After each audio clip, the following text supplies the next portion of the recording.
अल्हम्दुलिल्लाहि वहदह वस्सलातु वस्सलामु अला मन ला नबिय्य बअदह। अम्मा बाद फ़अऊज़ु बिल्लाहि मिनश शैतानिर रजीम। बिस्मिल्लाहिर रहमानिर रहीम। वस्तईनु बिस्सब्रि वस्सलाह। सदक़ल्लाहु मौलानल अज़ीम।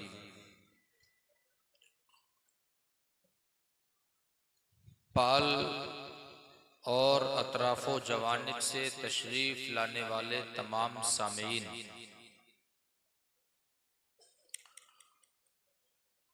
बड़ी अच्छी समाअतें हैं, बहुत अच्छा सुन रहे हो आप और अपनी अपनी दीवानगी को अपने अपने अंदाज में पेश भी कर रहे हैं। थोड़ा इको नॉर्मल करिए। जिसको जैसा मौका हाथ लगा वो जिक्र हुसैन की महफिल में चला आया। सुभान अल्लाह सुभान अल्लाह। मेरी कौम आज भी जलसों से मोहब्बत करती है, उलमा से मोहब्बत करती है। लोग गुनाह कर लेते हैं, उसके बाद अपनी गुनाहों पर शर्मिंदगी का एहसास करके अल्लाह के सामने झुक जाते हैं, तौबा कर लेते हैं।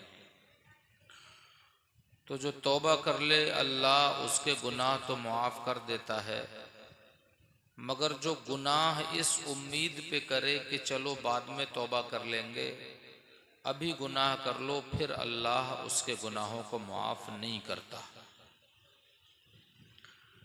मेरा हाल, तुम्हारा हाल, पूरी कौम का हाल हिंदुस्तान में क्या है ये आप भी देख रहे हैं और मैं भी देख रहा हूँ।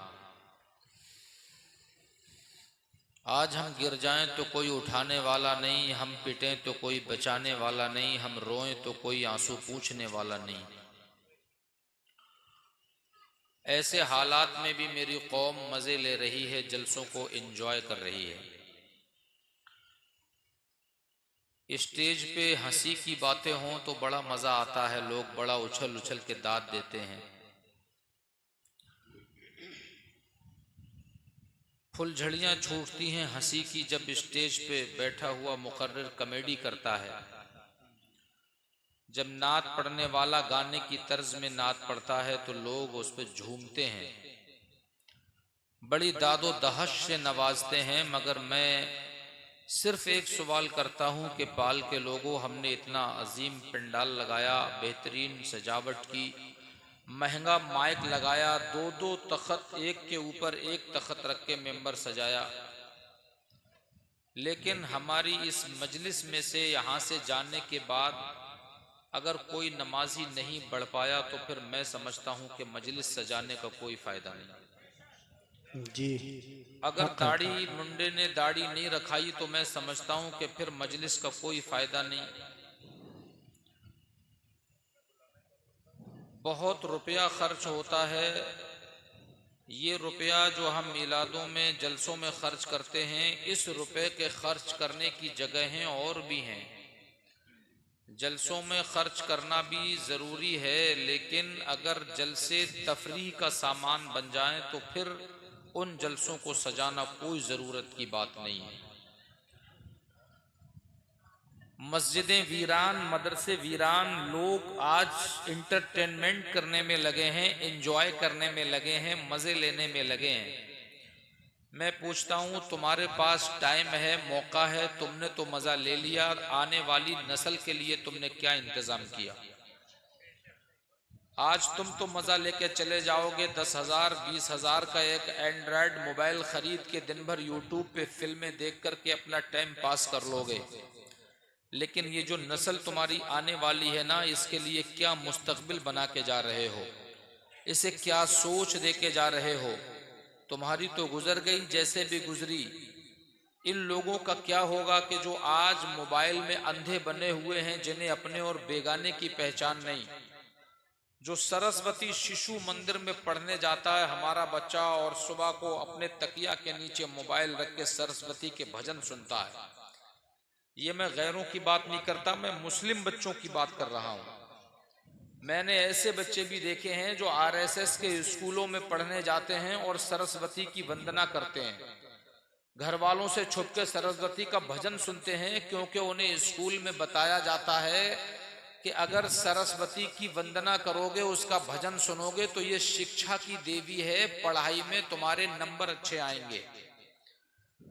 मगर ये बात अगर मैं आपको बताऊंगा तो आपको अटपटी सी लगेगी, यार कहाँ मौलाना को बुला लिया, ये तो बेकार किसी बातें कर रहे हैं, आए थे तकरीर सुनाने को बुलाया था, मजे के लिए बुलाया था, ये तो खरी खोटी सुना रहे हैं। मगर मैं कहता हूं कि प्यारे, कब तक मैं मजे लूंगा और कब तक तुम मजे लोगे, आखिर बताएगा कौन? जी। आखिर शुरुआत कहां से होगी, आखिर दिल की बात कहेगा कौन? सब तो मजे लेके चले जाएंगे। ये कौम का पैसा जो 300 रुपए रोजाना पल्ला और फावड़ा लेकर के मजदूर सर से पसीना पैर तक बहा करके कमाता है, वो पैसा हमारा, वो गाड़ी कमाई का पैसा हमारे इंजॉय पे खर्च होने के लायक नहीं है। वो पैसा के जो आदमी सुबह से शाम तक टुक टुक चला के कमाता है, जो एक गरीब इंसान अपने घर का खर्चा चलाने के लिए सुबह से शाम तक मजदूरों के अड्डे पे जाकर के इस इंतजार में बैठता है कि कब कोई सेठ आए और हमें चुन करके ले जाए, हमें मजदूरी मिल जाए, हमारे बच्चों का पेट पल जाए, ये सोच करके पैसा कमाने वाला मजदूर चंदे के नाम पे तुम्हारे हाथ में अपनी रकम देता है और तुम उसको एंजॉय में उड़ा देते हो। जलसों के नाम पे तफरी का सामान पैदा करते हो। मेरे भाइयों, हमारे ये जितने भी बच्चे हाई स्कूल करने वाले हैं, इंटर करने वाले हैं, ये जो अंडर ग्रेजुएट हैं, ये जो ग्रेजुएशन करने वाले हैं, पोस्ट ग्रेजुएशन करने वाले हैं, इन्हें क्यों जनाजे की नमाज याद नहीं है? क्यों ऐसा होता है कि बच्चा इंजीनियर बन गया, बाप के जनाजे की नमाज हो रही है, वो बूट पहने दूर खड़ा है और दूर ही से देख रहा है, उसे इतनी भी फुर्सत नहीं कि कब्रिस्तान में अपने बाप की मिट्टी लगाने के लिए आ जाए? क्यों वो बच्चा जो आज पोस्ट ग्रेजुएट है उसे नमाज याद नहीं है? क्यों वो बच्चा के जो हाई स्कूल में पढ़ता है उसे 5 टाइम की नमाजों के नाम याद नहीं है? क्या ये चीजें किसी और के याद करने के लिए रब ने नाजिल फरमाई हैं? क्या इस्लाम किसी और के समझने के लिए रब ने नाजिल किया है? ये दिल की बातें हैं मेरे भाइयों, ये दिल की सदा है, मेरी आवाज नहीं है। तुम ही न सुनोगे तो इसे कौन सुनेगा? हमारी कौम के ये हालात हैं। कचहरी में सबसे ज्यादा हम नजर आ रहे हैं। और आपको एक बात एक कदम और आगे बढ़ा के बता दूं, अफसोस होता है आज के डेट में जब आप परिवार न्यायालय में जाते हैं ना, तो सबसे ज्यादा बुर्का वाली खातून आपको नजर आएंगी वहां पर। बोलो बात सही है कि नहीं है? जी जी। जोर से बोलो, ऐसा नहीं कि मेरी बात हवा में हो।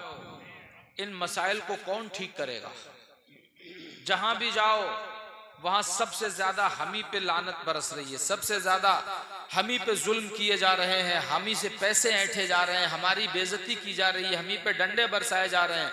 और हम ही अगर रोना चाहते हैं तो हमें ये कहकर के चुप कराया जाता है कि चुप जाओ वरना देशद्रोही करार दे दिए जाओगे। आखिर कौन सा नशा पी करके बैठ गए हम के बर्बादियां हमारे दरवाजे पे दस्तक दे रही हैं और हम होश में आने का नाम नहीं लेते?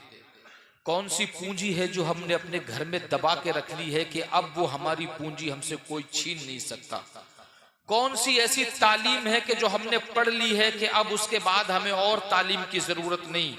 याद रखो मेरे भाइयों, ये जलसे, ये मीलाद की महफिलें, ये बड़े बड़े प्रोग्राम, ये कॉन्फ्रेंस, ये तकरीरें, ये नातें, ये मनक़बतें सब ठीक हैं, लेकिन अगर तुम अपने जीते जी इस्लाम नहीं सीख पाए तो फिर तुम्हारे दुनिया में जिंदगी जीने का कोई मकसद नहीं। कितने लोग यहाँ बूढ़े ऐसे बैठे हैं दाढ़ी वाले, अगर मैं इनसे पूछ लूं कि 5 वक्त की नमाजों के नाम बताओ तो हजरत मुझे अफसोस के साथ ये कहना पड़ रहा है कि दाढ़ी वाले कितने ऐसे होंगे कि जिन्हें 5 टाइम की नमाजों के नाम याद नहीं होंगे। जी हक है। और अगर किसी को 5 टाइम की नमाजों के नाम याद हो भी तो उनमें कितने ऐसे होंगे कि उन्हें 5 टाइम की फर्ज नमाजों की रकतें मालूम नहीं होंगी। जी। उन्हें यह मालूम नहीं होगा कि सुन्नतें कितनी हैं, नवाफिल कितने हैं, मुअक्किदा कितनी हैं, गैर मुअक्किदा कितनी हैं। ये चीजें आखिर हमें कौन समझाएगा? अगर किसी से कह दो कि भाई सीख लो तो वो कहता है कि अब उम्र हो गई, समझ में नहीं आती, और उसी को 10,000 का एंड्रॉयड मोबाइल लेके दे दो तो सुबह को जो चलाने नहीं जानता था शाम को यूट्यूब पे अपने आप तुम्हें फिल्म निकाल के दिखाएगा। जी जी। बोलो बात सही है कि नहीं है? मोबाइल चलाना सीख सकता है, मोटरसाइकिल चलाना सीख सकता है, दुकान चलाना सीख सकता है, एक एक गली का नाम, मोहम्मदी में कौन से मोहल्ले में कौन सी गली है, कहाँ सुनार की दुकान है, कहाँ मोबाइल वाले की दुकान है, कौन सा हॉस्पिटल कहाँ है, ये सब याद कर सकता है। अगर याद नहीं कर सकता तो नमाज याद नहीं कर सकता। पूरे गांव में किसकी बेटी कहां भी आई है, किसके कितने बच्चे हैं, किसका रिश्ता कहां हुआ, किसका रिश्ता किसने तोड़वाया, किसमें दुश्मनी चल रही है, कौन जेल में है, किस पे कितने मुकदमे लगे हैं, किसकी कितनी बीघा जमीन है, ये हमें सब मालूम है। अगर हमें मालूम नहीं है तो ये मालूम नहीं है कि नमाजों की रकअतें कितनी है। बोलो बात सही है कि नहीं? जी, अरे बात सही है कि नहीं है? ये किसकी जिम्मेदारी है याद करने की? ये कौन याद करेगा? बस करबला का जिक्र सुन लो, इमाम हुसैन हमारे और हम इमाम हुसैन के, सारा मालीदा घटाघट हजम, और उसके बाद बात खत्म। बोलो बात सही कि नहीं? जरा जोर से बोलो। सबील पे सबील, सबील पे सबील, ये रूह अफ़ज़ा का शरबत, ये गोला का शरबत, ये किशमिश का शरबत, ये छुआरे का शरबत, ये बादाम का शरबत, ये इसका शरबत, ये उसका शरबत, सारा शरबत हजम और बात खत्म। तीजा नहीं भूल सकता, 40वां नहीं भूल सकता, और चेहल्लम का मेला तो भूल ही नहीं सकता, क्योंकि रिश्तेदारों को बुला रखा है कि फला जगह के रिश्तेदार आएंगे, फला जगह के रिश्तेदार आएंगे, ताजिया इतना ऊंचा होना चाहिए, ढोल इतना महंगा होना चाहिए, डीजे वो वाला होना चाहिए, इस गली में ये सजना चाहिए, उस गली में वो सजना चाहिए। हजरत इमाम हुसैन के नाम पे मेला सजा लिया, औरतें लाली पाउडर लगा के बिसात खानों में धक्का मुक्की करती घूम रही हैं, और नौजवान नस्ल पूरी बिसात खाने के आसपास बाड़ लगाए हुए है, आदमी पे आदमी चढ़ा जा रहा है। देख सब रहे हैं अपनी आंखों से, और कन्याते चले जा रहे हैं कि हाँ हमारी बहन भी आई हुई है, हमारी बेटी भी आई हुई है। सब एक दूसरे की बहन बेटियों को ताक रहे हैं, मगर कोई एक दूसरे को कहने की हिम्मत कुछ नहीं कर रहा है, क्योंकि जितना चोर सामने वाला है उतना ही चोर ये भी है। जी जी जी जी, हक है हजरत। किसी की ये हिम्मत नहीं है कि सामने वाले लड़के से ये कह दे तू मेरी बहन को क्यों ताक रहा है। क्यों नहीं है ये हिम्मत? क्योंकि वो खुद उसकी बहन को ताक रहा है। जी जी। किसी बाप की ये हिम्मत नहीं है, मेले में उसकी बेटी को कोई बुरी नजर से देखता हो तो बाप उससे सीना तान के कह दे कि तेरी हिम्मत कैसे पड़ी, क्योंकि बाप का जो बेटा है ना वो भी किसी की बेटी को ताक रहा है, तो बाप उसको भी देख के चुप है, तो फिर अपनी बेटी को ताकने वाले को देख करके भी इसे चुप रहना ही पड़ेगा। जी। बोलो बात सही है कि नहीं है? हक है। मेलों में धक्का मुक्की कौन करता है? ये हमारे मेले जो चेहल्लम के तीजे के मेले होते हैं, इनमें क्या गैर मुस्लिम आते हैं हमारी बहन बेटियों से धक्का मुक्की करने के लिए? बताओ, गैर मुस्लिम आते हैं क्या? हमारे ही बेटे होते हैं, हमारे ही बहन भाई, हमारे ही कौम और कबीले और मोहल्ले के लड़के जो मेलों में गुंडागिर्दी करते फिर रहे हैं, और बाप सब कुछ जानता है, भाई सब कुछ जानता है, मोहल्ले के लड़के सब कुछ जानते हैं, एक एक बात जानते हैं, मगर कह इसलिए नहीं सकते कि वो मेरी बहन को ताड़ रहा है, मैं उसकी बहन को ताड़ रहा हूं, वो मेरे घर में बुरी नजर से देखता है, मैं उसके घर में बुरी नजर से देखता हूं। मेरे भाइयों, ये मैं रात भर तकरीर करके अपना गला फाड़ लूं ना, फिर भी मेरी बात का असर नहीं होगा। हाँ आओ मैं बताता हूं ये गुंडागिर्दी कैसे खत्म होगी। तुम सब सिर्फ और सिर्फ अपनी अपनी बहन बेटियों पे मेला जाने में कंट्रोल कर लो, मेला अपने आप खत्म हो जाएगा। जी जी जी, हक है। बोलो बात सही है कि नहीं है? सच है। तकरीर सुनने का बहुत शौक है, तकरीर सुनेंगे मजा आ जाएगा, तबीयत बाग बाग हो जाएगी। उस तबीयत को बाग बाग होने से कोई फायदा नहीं जो तबीयत तेरे सामने तेरा दीन बर्बाद हो रहा था और तब तेरी तबीयत गमनाक नहीं हुई। जब तेरे दीन की धज्जियां तेरी नजरों के सामने उड़ाई जा रही थी तब तेरी तबीयत को कुछ कुछ दर्द नहीं हुआ। जब तेरी नजरों के सामने इस्लाम का मजाक उड़ाया जा रहा था, उस वक्त तेरी तबीयत को जरा भी दर्द नहीं हुआ। मैं कहता हूं कि आज तेरी तबीयत जो बाग बाग हो रही है ना, ये भी शैतान का एक खूबसूरत जाल है कि जो तुझसे जलसों में जाकर के बड़ी खूबसूरत तकरीरें सुनने की फरमाइशें तो करता है, लेकिन मस्जिद तक जाने में तेरा दम निकला जाता है, मस्जिद तक जाने की तुझे मोहलत नहीं मिलती। याद रखो मेरे भाई, तेरा दीन, तेरा ईमान जो तुझे तेरी चारपाई से उठाकर मस्जिद के दरवाजे तक नहीं ले जा सकता, वो ईमान तुझे जन्नत तक कैसे ले जा सकता है। लेकिन मैं बहुत लंबी चौड़ी बात न कह के आइए असल उन्वान से वाकिफ होता हूं। खालिद कभी हाथों में अलम लेते हैं, क्या कहने, वाह वाह। तारिक कभी मौजों पे कदम लेते हैं, हर दौर में उठते हैं यजीदी फितने और हर दौर में शब्बीर जन्म लेते हैं। सुभान अल्लाह। दौरे हयात आएगा कातिल कज़ा के बाद, है इब्तिदा हमारी तेरी इंतहा के बाद। कत्ले हुसैन असल में मर्गे यजीद है, इस्लाम जिंदा होता है हर करबला के बाद। माशाअल्लाह माशाअल्लाह। इस्लाम जिंदा होता है हर करबला के बाद। आइए सबसे पहले हुसैन के नाना पूरी कायनात के मर्जे अकीदत जनाब मुहम्मदुर रसूलुल्लाह सल्लल्लाहु ताला अलैहि वसल्लम की बारगाह अक़दस में गुलामी का सबूत पेश करते हुए बुलंद आवाज से दरूद पाक पढ़ें। अल्लाहुम्मा सल्ली अला मुहम्मद व अला आलि मुहम्मद कमा सल्लैता अला इब्राहीम व अला आलि इब्राहीम इन्नका हमीदुम मजीद। अल्लाहुम्मा बारिक अला मुहम्मद व अला आलि मुहम्मद कमा बारकता अला इब्राहीम व अला आलि इब्राहीम इन्नका हमीदुम मजीद।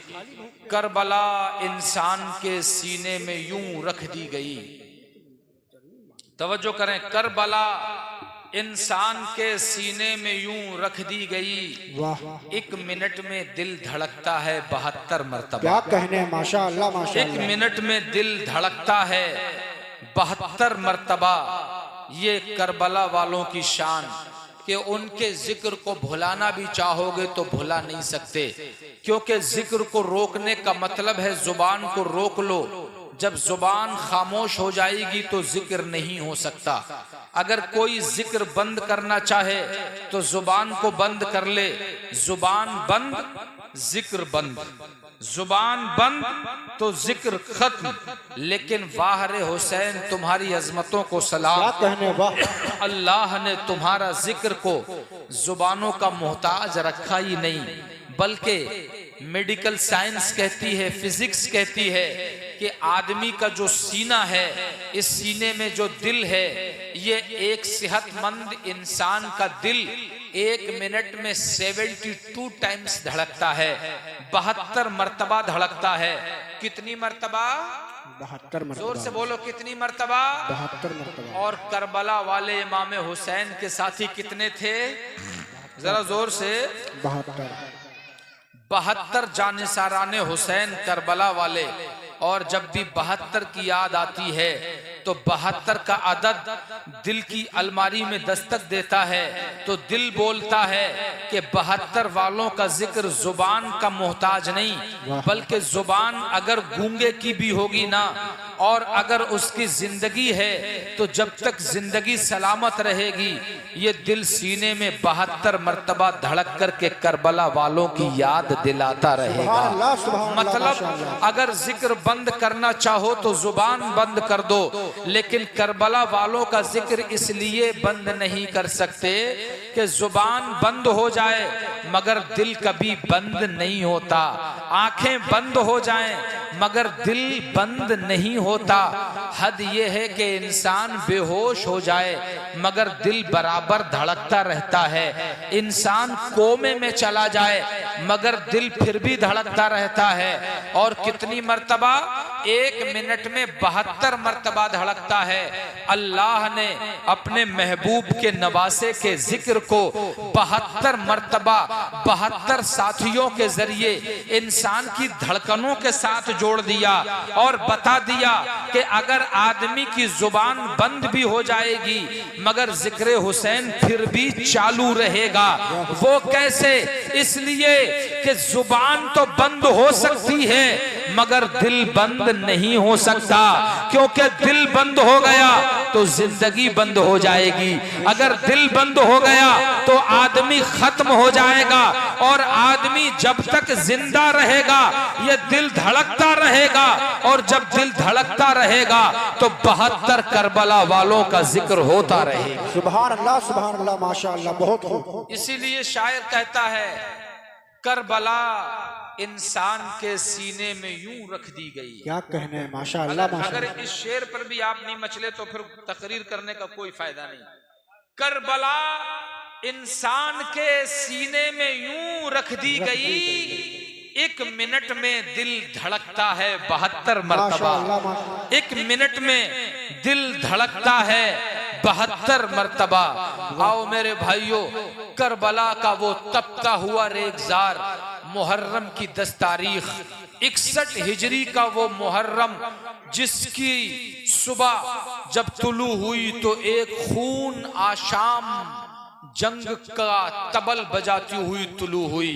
सूरज जब ऐन दोपहर के वक्त पर था, लोगों ने देखा करबला के 3 दिन के प्यासे मजलूम मुसाफिर एक एक करके अपनी अपनी कुर्बानी पेश कर रहे हैं।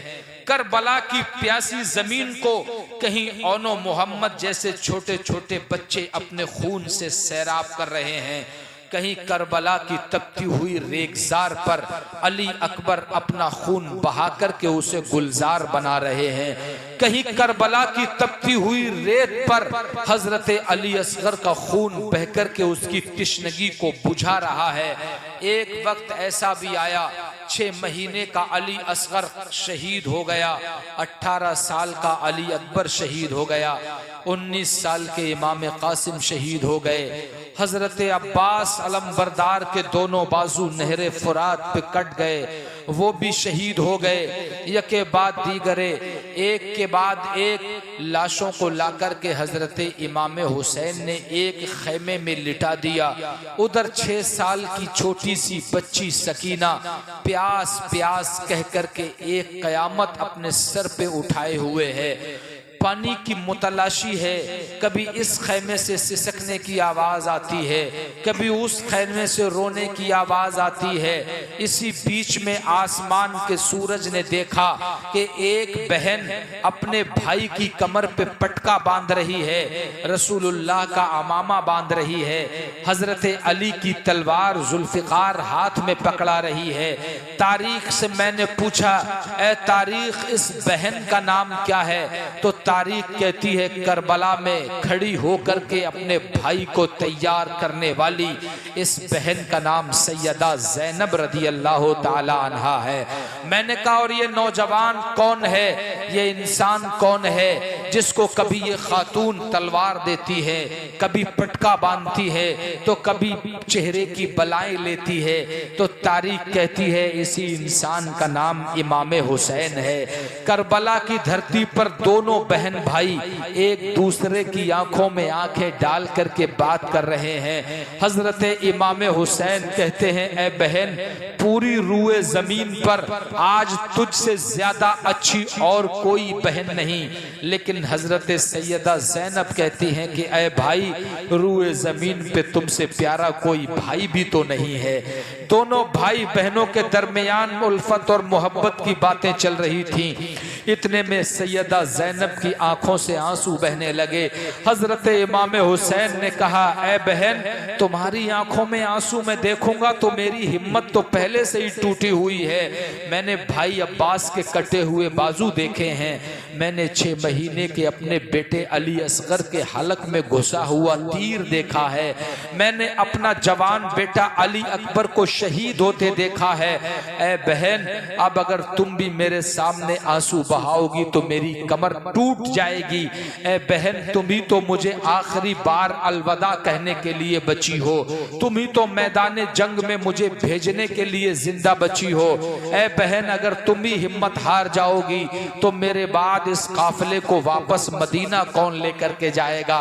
कहते हैं कि कभी अली, कभी फातिमा, कभी ज़ैनब, जहां जो भी जरूरत थी बन गई ज़ैनब। हजरत ज़ैनब रज़ी अल्लाह ताला अन्हा ने अपने भाई को जुल्फ़िकार हैदरी पकड़ा दी और कहा कि ए भाई, एक तरफ भाइयों और भतीजों के लाशें खेमे में लेटे हैं, ए भाई अब मैं तुझे भी वदा करना चाहती हूँ। ए भाई, लेकिन समझ नहीं आता किन आंखों से तुझे रुखसत होते हुए देखूंगी और किन लफ्जों में तुझे अलविदा कहूंगी। ए मेरे भाई, सामने 22,000 यजीदियों का लश्कर है, तू तन्हा है। अली अकबर गए थे, शहीद हो गए। इमाम कासिम गए थे, शहीद हो गए। अब्बास अलमबरदार गए थे नहरे फुरात पे, दोनों बाजुओं को कटा के शहीद हो गए। ए भाई, मैं अपनी आंखों के सामने ऐसी कयामत देख चुकी हूँ, अब तुझे शहीद होते हुए मैं किन नजरों से देखूंगी, मैं किस मुंह से तुझे अलविदा कहूँ। आखिरकार दोनों भाई बहनों के बीच में बातें हो ही रही थी। मैदाने कारजार से आवाज आई, हुसैन अगर और कोई बचा हो तो भेजो, और अगर नहीं बचा हो तो खुद आने से डरते हो क्या, आओ खुद मैदान में। हजरत हुसैन ने ये आवाज सुनी तो अली के वाले तेवर पेशानी में मचल गए, खून में उबाल पैदा हो गया। ए बहन, अब टाइम आ गया है अलविदा कहने का। ए बहन, जब अब्बास गए थे तो मैंने रुखसत किया था, जब अली अकबर गए थे तो मैंने रुखसत किया था, जब कासिम गए थे तो मैंने रुखसत किया था, जब औनो मोहम्मद गए थे तो मैंने रुखसत किया था। ए बहन, क्या तू अपने इस भाई को रुखसत नहीं करेगी? क्या तू अलविदा नहीं कहेगी?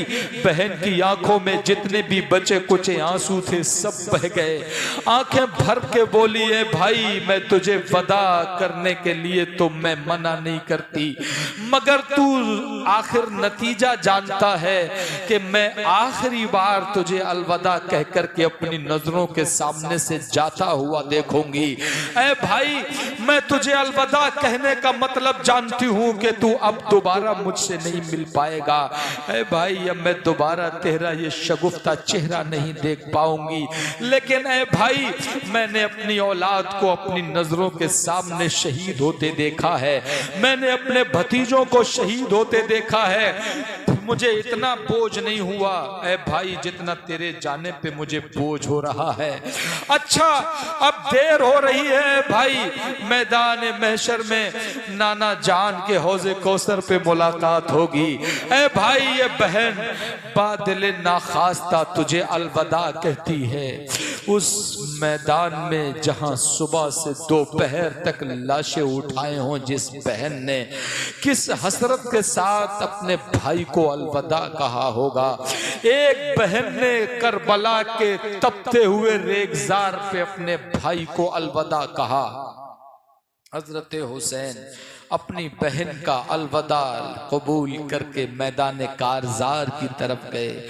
जैसे ही यजीदियों के सामने पहुंचे, यजीदियों ने देखा हजरत हुसैन खुद मैदान में आ गए हैं। इब्ने साद ललकार के बोला, हुसैन यजीद की बैत कर लो। हुसैन ने कहा, अगर बैत ही करना होती तो 6 महीने का बच्चा क्यों शहीद करवाता, अगर बैत ही करना होती तो 18 साल का अपना लख्ते जिगर अपनी नजरों के सामने शहीद होते क्यों देखता। अब तो हुज्जत तमाम हो गई है, अब तो हमारे और तुम्हारे दरमियान फैसला तलवार करेगी। हजरत इमाम हुसैन ने ये कह करके यजीदियों से कहा, आओ मेरे मुकाबले का कोई हो तो मैदान में निकल के आओ। कबीले तमीम का एक पहलवान निकल करके आया, डींगे मारता हुआ, हुसैन मुझे नहीं जानते, मेरी पहलवानी का नाम शाम के दरो दीवार में गूंजता है। मेरी पहलवानी के सिक्के इराक की फौज में चलते हैं, मेरी ताकत का सब लोहा मानते हैं। हजरत इमाम हुसैन के मुकाबले में गुरूर का पुतला आ गया, यके बाद दीगरे हुसैन के ऊपर वार किए। हुसैन ने करबला के मैदान में तमाम वारों को बचाया, फिर जुल्फिकार का एक जचा तुला वार किया। तारीख बताती है कि उसका सर खीरे की तरह कट के दूर जा गिरा। एक यजीदी को वासिले जहन्नम किया, उसके बाद एक और निकल के आया, हुसैन की तलवार ने उसे भी काट के रख दिया। एक और निकला, हुसैन की तलवार ने उसे भी काट के रख दिया। अचानक जनरल ऑफ आर्मी कमांडर चिल्लाया, इब्ने साद, ऐ लोगों, अभी तक हुसैन के घर वालों से मुकाबला था, उनकी बहादुरी के जौहर देख करके तुम्हें होश नहीं आया? अगर एक एक करके हुसैन के मुकाबले में जाते रहोगे तो हुसैन पूरे यजीदी लश्कर को फना फिन्नार कर देंगे। ऐ यजीदियों, एक ही बार में इन पे हमला कर दो। तारीख करबला खून बहाती है इस वक्त में। कितने चिल्ले थे जो खिंच गए, कितने तीर थे जो कमानों पे चढ़ गए, सबने हुसैन के सीने का निशाना लिया। कितने तीर थे जो एक बार निकले और हजरत इमाम हुसैन के कुर्ते में छेद करते हुए जिस्म अतहर में पेवस्त हो गए। तारीख कहती है 33 तीर थे, 33 तीर थे जो इमाम हुसैन के जिस्म में आकर के लगे, और 34 जख्म तलवारों के थे जो हजरत इमाम हुसैन के जिस्म पर आकर के लगे। हजरत हुसैन जब उस वक्त तलवार चला रहे थे, तीर आकर के लग रहे थे, आपकी तलवार भी यजीदियों को काट रही थी। आखिरकार आप घोड़ा दौड़ा करके यजीदियों की सफ में घुस गए। जिस्म जख्मों से चूर चूर है, मगर जुल्फिकार हैदरी हाथ में जौहर दिखा रही है। जिधर निकल जाते हैं यजीदियों की सफों में मातम बिछता चला जाता है। आखिरकार इब्ने साद चिल्लाया कि हुसैन को चारों तरफ से घेर लो, ये बच कर के न जाने पाए। इतने में शिमरे लईन ने एक बर्छी को तोल करके हजरत इमाम हुसैन के सीने पे वार कर दिया। हजरत इमाम हुसैन घोड़े से नीचे तशरीफ लाए, मगर जब घोड़े से नीचे आए, ऐन जुमा का वक्त था। हजरत इमाम हुसैन पर जुमा फर्ज नहीं था, मगर ये नमाज मोहब्बत का तकाजा कर रही थी। मोहब्बत नमाज कह रही थी, ऐ हुसैन, अगरचे तुम पे नमाज फर्ज नहीं है, लेकिन क्या ही अच्छा हो कि करबला के तपते हुए सहरा में एक सजदा अदा हो जाए। ऐ हुसैन, पूरी दुनिया के सजदों पे तुम्हारा ये एक सजदा भारी हो जाएगा। हजरत हुसैन का वुजू तो खून से हो ही चुका था, सीधे सर को जमीन पे रख दिया, रब की बारगाह में झुक गए। इतने में इब्ने साद चिल्लाया, अबे यजीदियों, हुसैन के सर को काटते क्यों नहीं? इतने में एक खंजर लेकर के खूली नाम का बदबख्त आगे बढ़ा। उसने हुसैन के सर को काटना चाहा, मगर जैसे ही सिबते पैगंबर के करीब गया ना, तो दिल में ख्याल पैदा हुआ, यार ये मुस्तफा के नवासे हैं, अली के लाडले हैं, इनके सर को मैं कैसे काटूं? उसका हाथ कपकपाया, खंजर हाथ से छूट गया और पीछे हट गया। शिम्र आगे बढ़ा, इसने खंजर उठाया और हजरत इमाम हुसैन की गर्दन पर खंजर फेरने लगा। आखिरकार ये भी पीछे हटा। इतने में सनान बिन अनस नखई नाम का एक आदमी यजीदी फौजी था। उसने कहा कि नालायकों, तुम एक आदमी का सर नहीं काट सकते। अपने आप आगे बढ़ा और खंजर को पकड़ा और हजरत हुसैन की उस गर्दन पे फेरने लगा जिस गर्दन को मुस्तफा अपने होठों से बोसे दिया करते थे, जिस गर्दन को मुस्तफा अपने हाथों से पकड़ के सूंघा करते थे, जिस गर्दन की सलामी को जिब्रील भी सिदरा छोड़ के आ जाते थे, जिस गर्दन की सलामती के लिए फरिश्ते दुआएं करते थे। अल्लाह अल्लाह, करबला के मैदान में 3 दिन के प्यासे हजरत इमाम हुसैन के गले पे खंजर चल गया। इमाम हुसैन की रगों का खून हलक के रग के रास्ते बाहर आया और फिर इमाम हुसैन का सर तन से जुदा कर दिया गया। हजरत इमाम हुसैन ने जामे शहादत नोश किया, इन्ना लिल्लाहि व इन्ना इलैहि राजिऊन। उसके बाद हजरत इमाम हुसैन के सर को काट के सनान बिन अनस नखई ने दे दिया खूली को। खूली ने हजरत हुसैन का सर नोके नेजा पे चढ़ा दिया और उधर हजरत हुसैन की तलवार पर मालिक बिन बशीर नाम का एक फौजी था, उसने कब्जा कर लिया। आपकी जिरा पर किसी ने कब्जा किया, आपकी अंगूठी पर सनान बिन अनस नखई ने कब्जा किया। तारीख करबला तो ये तक कहती है कि हुसैन का गला कट जाने के बाद आपके जिस्म पर जो कपड़े थे ना वो भी यजीदियों ने नोच लिए। हुसैन का लाशा बगैर कपड़ों के करबला में पड़ा हुआ है। वो जिनके सदक़े में कायनात को कपड़े मिले हैं, जिनके सदक़े में कायनात को तन की खाल अता हुई है, आज उन्हीं का लाशा बगैर कपड़ों के करबला के रेगजार पे पड़ा है। तारीख यहाँ तक कहती है कि हजरत हुसैन ने करबला के मैदान में जाने से पहले अपने पाजामे को खुद कई जगह से फाड़ा था, कई जगह से चाक कर दिया था। हजरत सैयदा ज़ैनब ने कहा, भाई ये क्या कर रहे हो? हजरत हुसैन ने फरमाया, मुझे डर है कि मेरा पायजामा अच्छा समझ के ये लोग इसे उतार लेंगे, मुझे नंगा कर देंगे। मगर इन जालिमों ने फटे हुए पायजामे पर भी तरस न किया, वो भी उतार लिया। और उसके बाद हुसैन के 3 दिन के प्यासे लाशे पर घोड़े दौड़ाए। तारीख कहती है कि ऐसे मजबूत सुमो के घोड़े जिनसे हजरत हुसैन की बॉडी की तमाम हड्डियां टूट गईं, पूरा जिस्म चकनाचूर हो गया, एक एक जोड़ जोड़ से अलग हो गया। जरा सोच के तो देखो मेरे भाइयों, ये बॉडी किसकी है, ये जिस्म किसका है? ये वही तो है जिनको मेरे मुस्तफा एक दिन अपने कांधों पे बिठा के ले जा रहे थे। रास्ते में सहाबी रसूल मिले थे, हजरत उमर कहते हैं, या रसूल अल्लाह सवारी कितनी अच्छी है। मेरे मुस्तफा ने पलट के कहा, उमर सवारी न देख, ये देख के सवार कितना अच्छा है।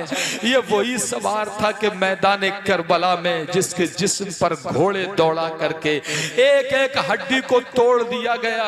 उसके बाद हजरत सैयदा ज़ैनब ने जब अपने भाई के गले को नेज़े की नेव पे चढ़ा हुआ देखा, एक आह भरी, और उसके बाद कहा कि ए भाई, अब मैं तन्हा रह गई हूँ, तुमने जो मुझे जिम्मेदारी दी है, दुआ करो कि ये जिम्मेदारी ज़ैनब अच्छे से निभा पाए। उसके बाद यजीदियों ने कहा कि अब जंग खत्म करो।